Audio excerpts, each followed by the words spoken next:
Sea swimming has a whole host of mental and physical benefits. From its cold water exposure to feeling more in touch with the natural world, it's no wonder that Gillen Bay's beach is full of bathers, even in the depths of winter. However, swimmers are getting sick from exposure to raw sewage.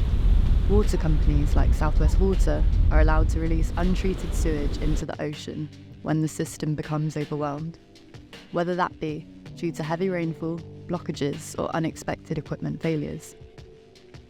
This was estimated to happen 300,000 times in 2023. Yeah, it's very stormy. I'm a bit worried now. Yeah, it's something I've always known in the back of my head that I should be monitoring, because I always hear about people getting ill. Yeah, so I was like, okay, I should probably be responsible now. Well, no, they should be responsible.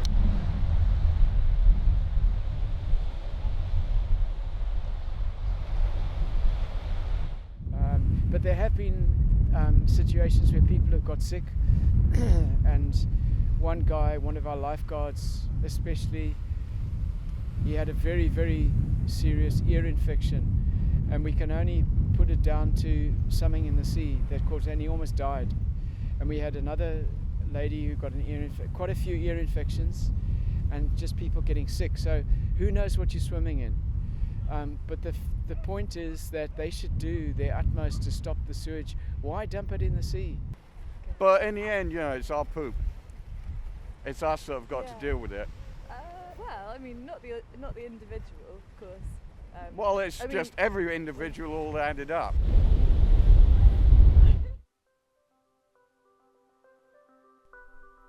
The line between individual and corporate responsibility is complicated. If we're paying them to deal with our sewage, the expectation is that they should deal with it responsibly. What if we processed our own sewage? We visited Lawrence at Soul Farm, Falmouth's Market Garden, to look at an alternative. Hi, I'm Lawrence, and this is Soul Farm's toilet, or throne. We built this out of necessity because we needed to go somewhere and we didn't want to build expensive loos. We're in a field, and so in all our fields we have compost loos, and it's just a brilliant way of doing the necessaries. As you can see, it's just like pallets, and it's made out of old wood and old sheds. It just goes down into a bucket underneath, and then once that bucket's full, we screw the lid on, and previously we've just left it. After people have done their business, they just put some old wood chip on top of their poo, which just helps with the smell. Yeah, so we had two different buckets, and they were of two different types. One had a screw-on lid and made the whole thing completely airtight. The other one has a little vent at the top, and actually the lid wasn't even on properly, so air was able to get into it. They were both about a similar age. The one that allowed air to get into it, that one was clearly much more aerobic and much more decomposed than the one that was sealed tight, which hadn't decomposed nearly as much as the other one, and that's because it hasn't had air in it. At Soul Farm we just use human air for practical reasons, and we can only really use it on apple trees and things where we're not kind of growing crops.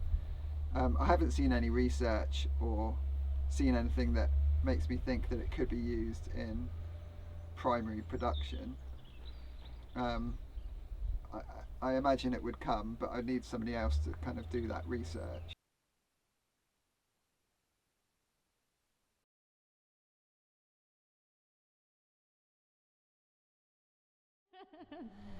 And the fuss people make about dog poo, and they completely ignore their own, is very weird to me.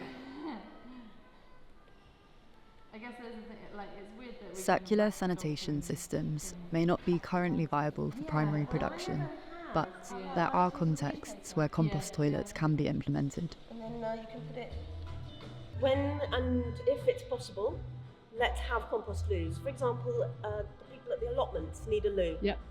And why not have a compost loo there?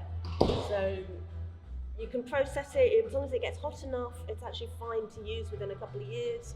Put it onto trees or non-food beds. Specifically, and where I've really hit a complete wall, is about the big summer events. Yeah. Because Falmouth is marketed as an events town, attracts people in from all over the country, all over the world on boats.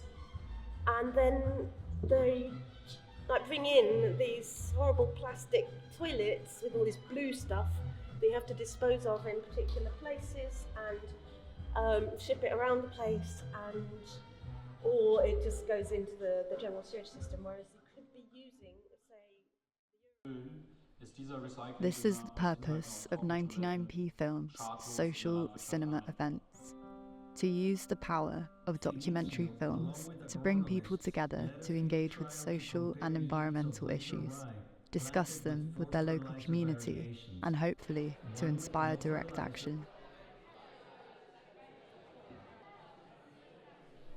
Tonight we watched Holy Shit, Can Poop Save the World by Ruben Abrunia, a documentary that breaks the taboo of speaking about human excrement and shows ways out of the dead end of flush and forget, feeding the world and mitigating the climate crisis by putting our poop back in the loop.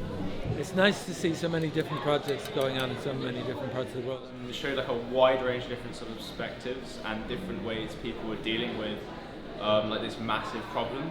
And I didn't actually know how big of a problem it was, which I think is like one of the main things of why it's a problem. During the course of the film, and when presenter was talking about different places and different ideas that people came up with, I thought of what I could do in my own hometown and in India. So, what can we do? How can we use the momentum created on the night to push for change?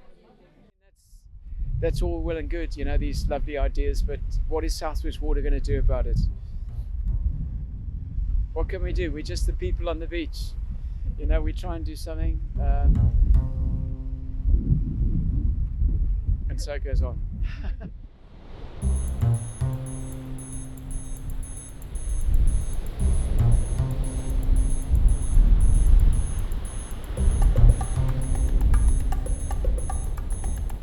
And until there's more people coming and saying, getting up and giving a little talk, at the main council, full council meeting, you can, by pre-arrangement, make a speech up to 3 minutes. Something to say, you've got to say it. That's supposedly democracy, you know. So Loveland, for anybody who's not heard of it, it's a community growing project. For me, it's just interesting filming this film and having the opportunity to lift the lid on these buckets and just seeing what's there, and sometimes it just takes a little kind of bit of prompting just to act on a thing, because at the moment it's just put to the side and forget about it. So talk about food, it's a good subject.